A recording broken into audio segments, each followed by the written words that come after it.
Desde que Jesus nasceu até hoje, já se passaram 2000 anos. Durante 2000 anos, as pessoas pregaram o Evangelho e falaram sobre Jesus na Terra.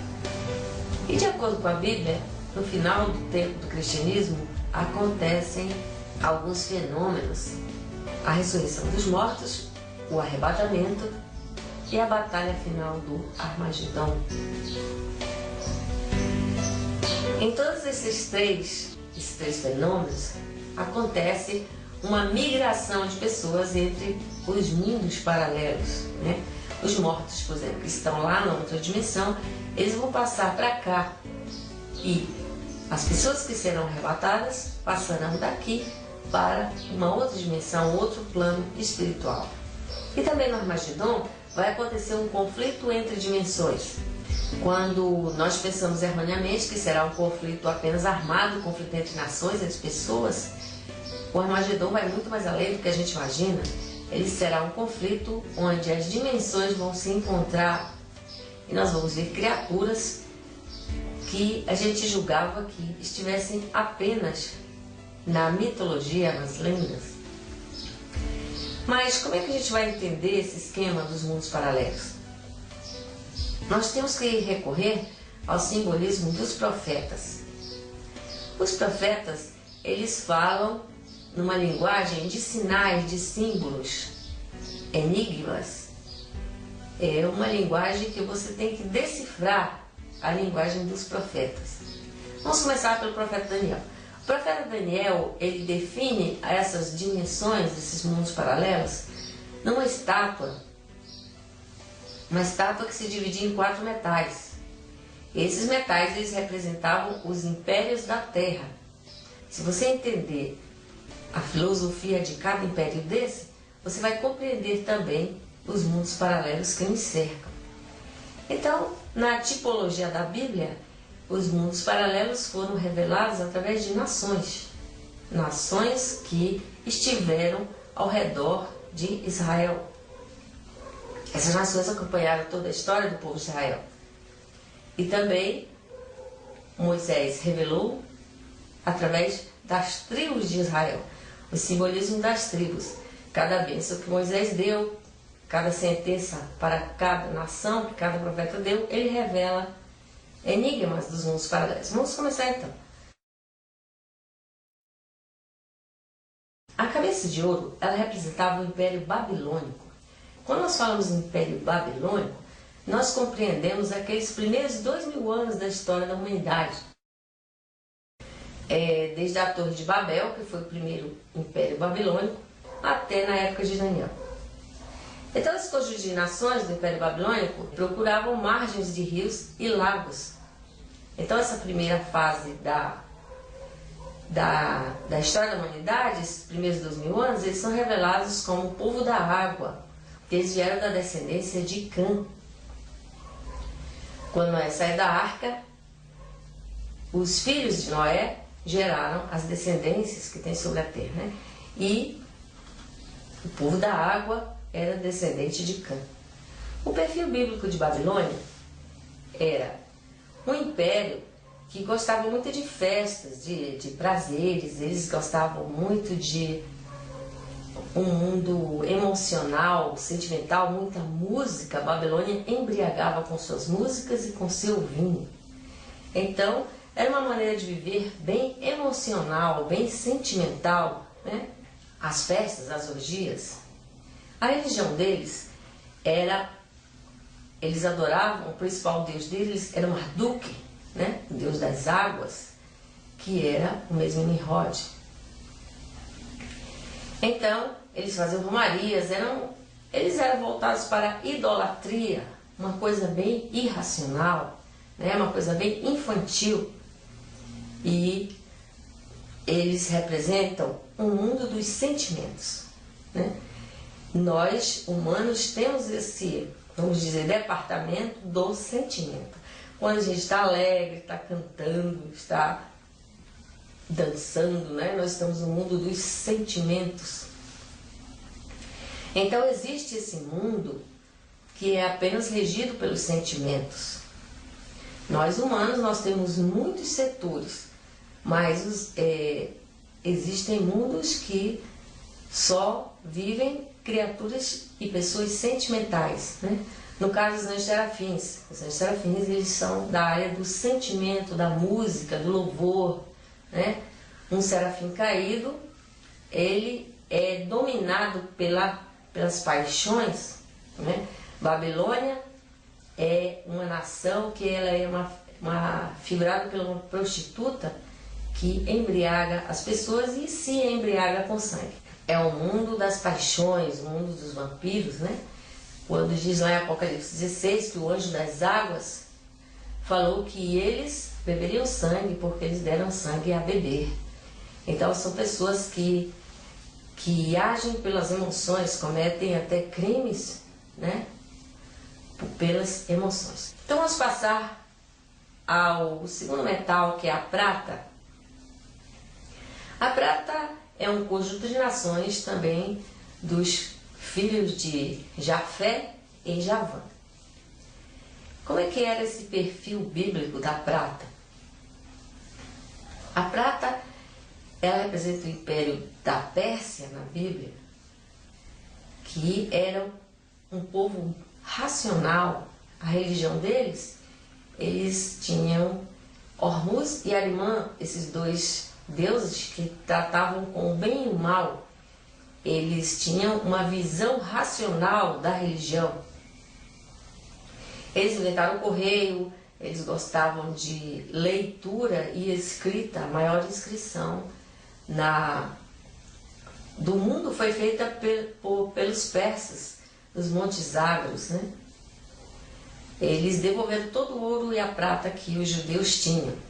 Então observem a diferença de um povo racional para um povo sentimental. Povo sentimental, Babilônia, e um povo racional, os persas, né? Quando os persas vieram dominar, Daniel leu a escritura na parede. Os babilônios estavam fazendo uma festa, né? Que eles viviam de festas, e apareceu aquela mão misteriosa escrevendo na parede. Então, o Daniel, que era um profeta que representa essa área racional na Bíblia, ele foi e leu a escritura na parede. Então, através daquela sentença escrita, os persas puderam passar. Então aí representa também uma fase de evolução que a humanidade passou.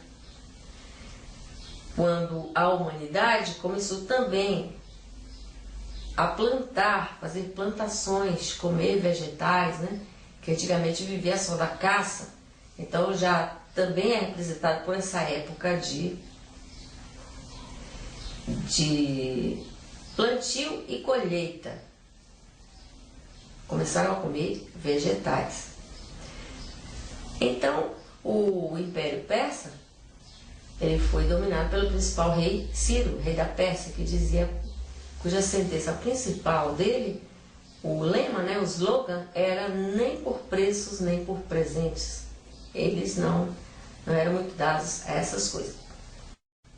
Eles simbolizam um mundo racional, onde vivem anjos racionais, né? Nós temos a figura do arcanjo Gabriel, que é aquele que conversava com as pessoas, trocava ideias. Nós agora, por exemplo, nós estamos conversando, nós estamos no mundo racional, nós estamos numa dimensão racional. Existe essa dimensão onde só vivem ali pessoas ou criaturas que sejam racionais.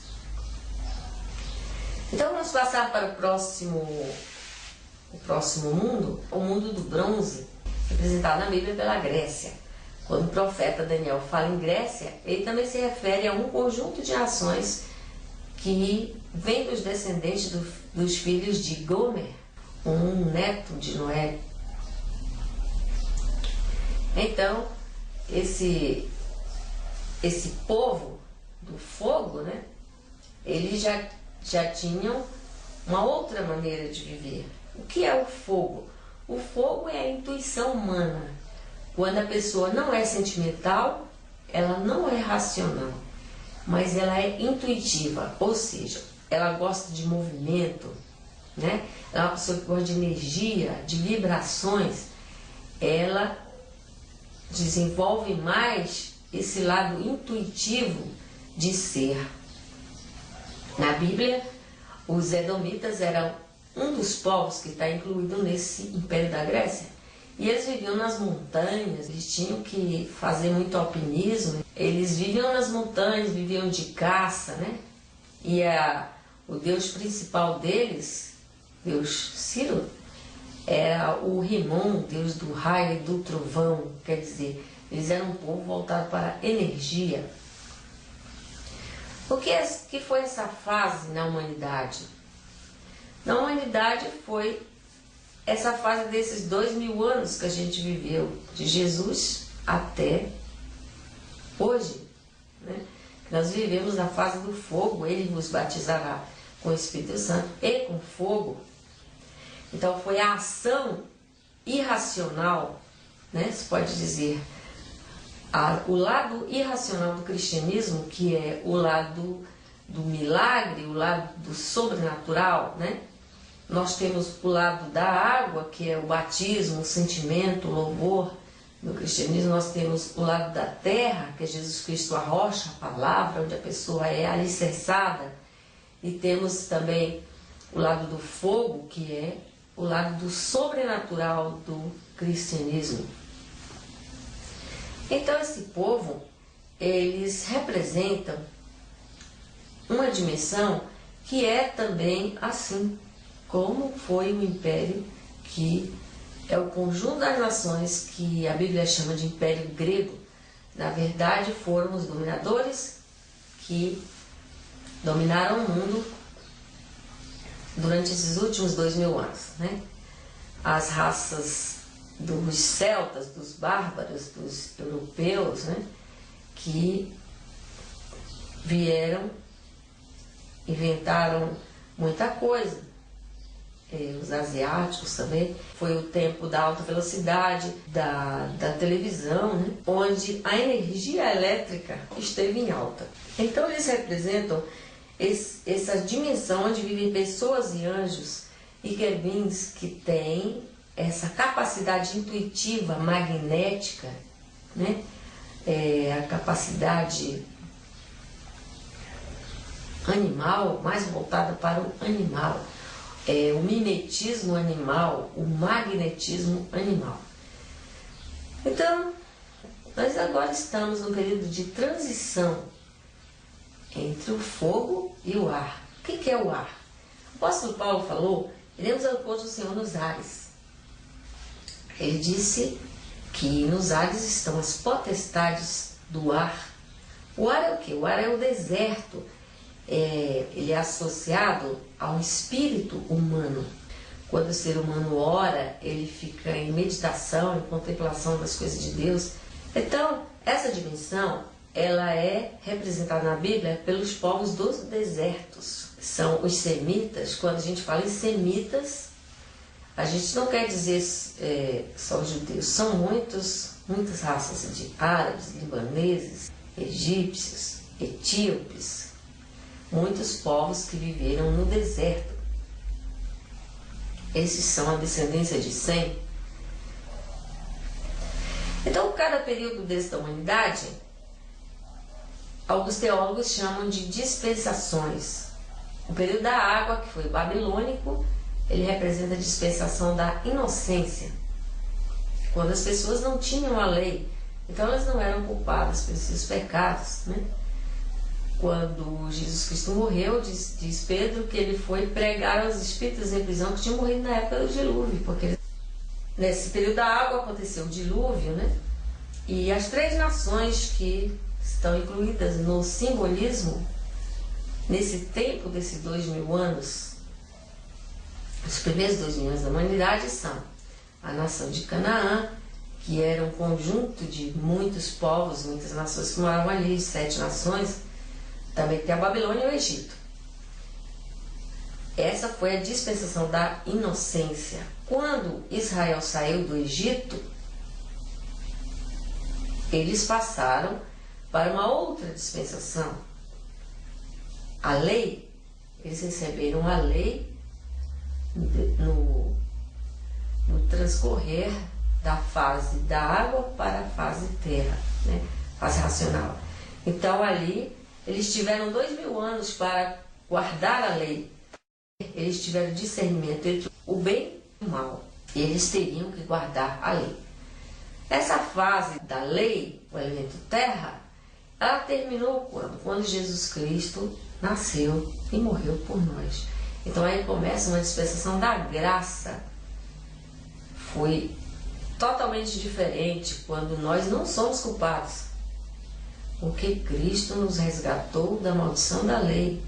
Ele levou sobre si os nossos pecados. Então as pessoas podem entrar no céu sem pagar por seus pecados. É a dispensação da graça. Quando acabar essa dispensação da graça, o tempo da graça, nós vamos entrar no tempo do fim, que é o tempo do ferro, né? Qual é a filosofia que vai vigorar no tempo do ferro? É a filosofia dos profetas. É o enigma, é o símbolo. Um psiquiatra chamado Jung, ele falava sobre esse mundo dos símbolos, dos enigmas. Ele falava sobre o inconsciente pessoal, que é os símbolos que você tem na sua mente, na sua própria mente, e o inconsciente coletivo, quer dizer, são os símbolos que a humanidade inteira reconhece, né? Então, essa é a linguagem dos profetas. Muito bem, então nós vamos falar agora sobre a dimensão do ar. Nós estamos saindo dos 2000 anos do tempo do fogo e estamos entrando nos ares. O apóstolo Paulo falou que nós iremos ao encontro do Senhor nos ares. Então essa dimensão ela terá aproximadamente também 2000 anos, como as outras tiveram. Inclusive o tempo do milênio de paz está incluído dentro desses 2000 anos da fase do ferro, que é a fase do espírito, a fase em que a humanidade vai se espiritualizar. Mas antes do milênio, nós vamos passar por um tempo de grande tribulação. A Bíblia fala que durante esse tempo serão dadas à mulher as duas asas da grande águia para que ela voe para o deserto, para longe da vista da serpente. O deserto é um nome simbólico das regiões celestiais, onde estão as potestades do ar, que estão perseguindo a igreja na hora que ela será arrebatada para o céu. Então essa fase da grande águia, ela virá antes do milênio. Essa fase da grande águia, ela muito se assemelha com a saída de Israel do Egito. Tudo que aconteceu ali no Egito, aquelas destruições, o confronto do faraó com Moisés e com Arão, tudo aquilo ali vai se repetir agora no tempo da grande águia. Então, as nações simbólicas do tempo do ar são aquelas que viviam nos desertos. São muitas tribos e nações, os midianitas, amalequitas, etíopes. Naquela época, a palavra etíope, ela era simbólica das tribos do deserto. Ela queria dizer os caras queimada. A Etiópia e o Egito ficam na África. Então, Moisés estudou a ciência egípcia e quando ele fugiu justamente para uma tribo etíope chamada tribo dos queneus, onde havia um sacerdote Jetro, e ele casou com a filha desse sacerdote. Ele deve ter feito um mestrado, um doutorado lá entre os etíopes, né? Mas o que é que a ciência egípcia e a ciência etíope estudavam? Naquela época tinha o livro dos mortos, que é o mesmo livro das passagens, que eles estudavam um trajeto de um peregrino por entre as dimensões, por entre várias dimensões. Então, esse peregrino, ele tinha que ter uma conduta moral em obediência aos 42 mandamentos dos egípcios, e também ele tinha que saber de enigmas e de sentenças para poder entrar em cada dimensão. Então, a ciência egípcia, ela estudava as portas no tempo e as dimensões, os mundos paralelos que existem, né, ao nosso redor. Moisés sabia dessas coisas e os etíopes também estudavam essas coisas. Nós vemos que quando a rainha de Sabá ela foi atrás da sabedoria de Salomão, ela, diz a Bíblia, que ela foi testar Salomão com enigmas. Enigmas. Essa é a filosofia do tempo da grande águia.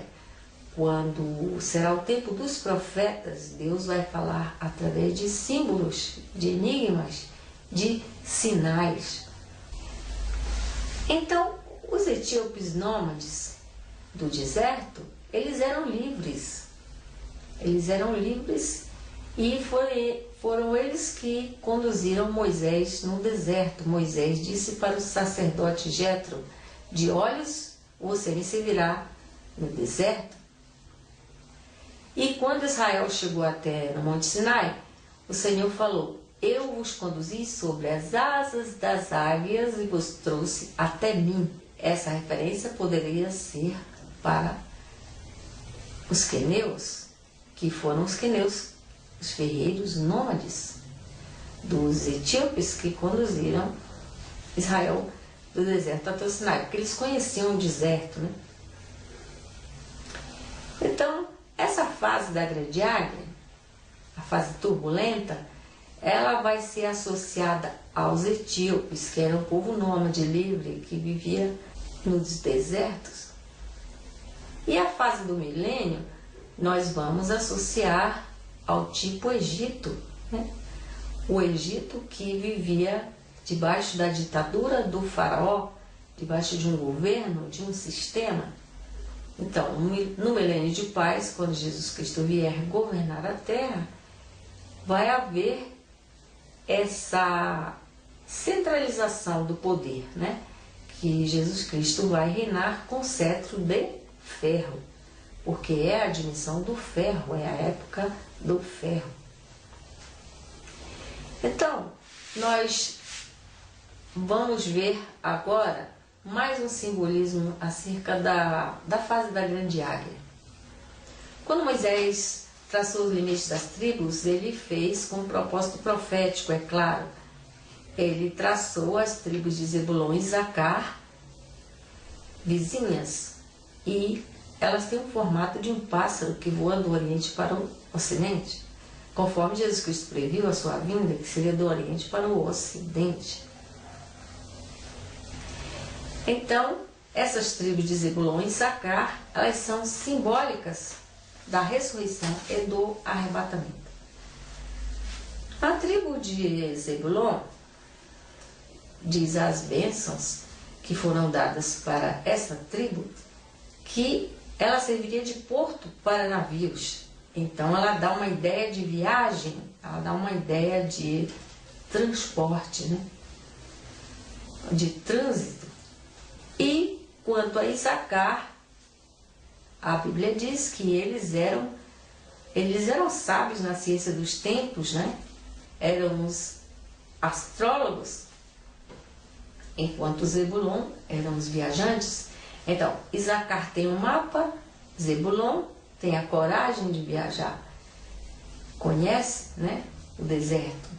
Então, juntando essas duas asas da grande águia, a ciência do tempo foi entregue para a igreja nesse momento, para que, conforme diz a profecia, nós iremos ao encontro do Senhor nos ares.